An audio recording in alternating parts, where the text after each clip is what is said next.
Well, folks, right there's the spurs. I don't know whether you can tell anything about them from that distance. Got a good, probably 9-inch beard there. I don't know. Beautiful bird. And it was a very good, as my son would say, a textbook hunt.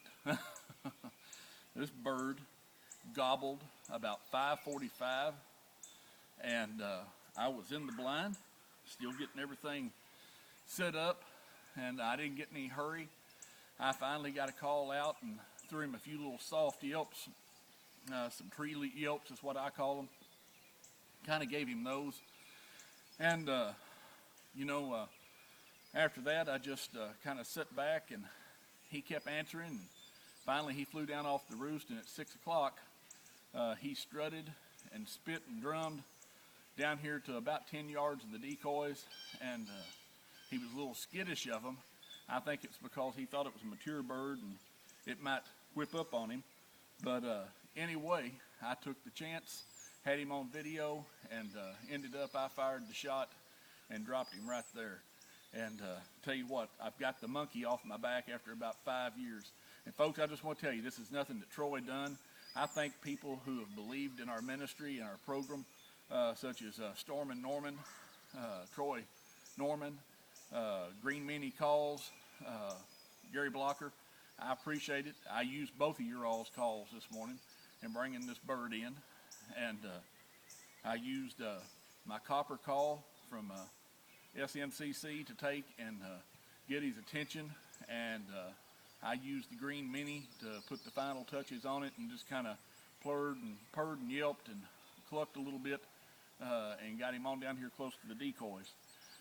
This is the first bird I've killed in 5 years. I've called a lot of birds in for people over the last 5 years, and I've even shot and missed once. I took a year and hunted nothing but with my bow, and didn't have any luck with it.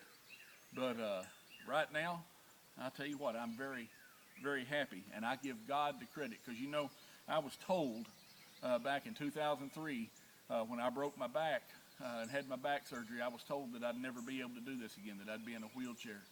But for whatever reason, God chose not to keep me in that wheelchair. Yes, I deal with back pain and all that, and I have to hunt a lot different than what I used to. Running and gunning is no more something that I do.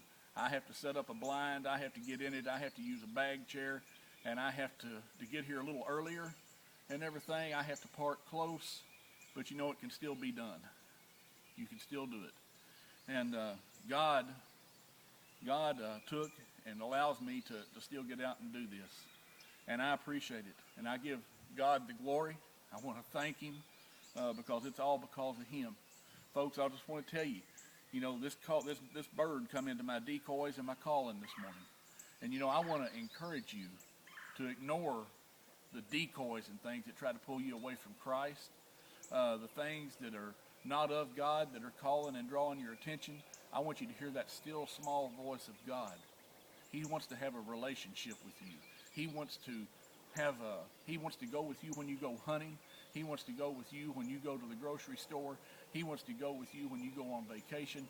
He wants to go to your job with you, to work with you, to hang out with your friends with you. He wants to go with you. That's having a relationship with him. And when you treat every day like he's your best buddy and you're hanging out with him and having a blast, that's just great. My hunting became so much more memorable to me and meaningful to me once I got Jesus in my heart. And I'm blessed, folks. I'm very blessed to have the opportunity to get out and do this, because there's a lot of people that don't have it as good as I do. As bad as I've got it, there's still people that have got it worse. And I thank God that I'm able to get out there, and I thank God that I'm able to encourage you to have a relationship with Jesus Christ. He died for you. He was God's son that came to earth and took the blame for everything that we would do wrong. He loves us, folks. He loved us enough that he went and gave his life on a tree. He was hung, had nails drove through his hands and his feet, a spear thrust in his side, a crown of thorns on his head. He was stripped naked, beat, mocked, and he done it all and endured it all because he loves us. And now all he wants us to do is accept him and have a relationship with him. I want to encourage you, if you don't know Jesus Christ, get to know him today. Ask him into your heart. Let him know you love him, and let him show you how much he loves you. He'll forgive whatever you've done. You just got to ask. Well, we're going to get up and get this turkey out of here. And like I said, we're going to head on out and get ready to put food on the table. And we're going to get him hooked up on the new turkey tote that I designed and walk out of here with him and get back to the house and get him dressed out. But for right now, folks, this is Troy Black of Bluegrass Adventures, right here in the turkey woods of West Kentucky on a beautiful spring morning. God bless.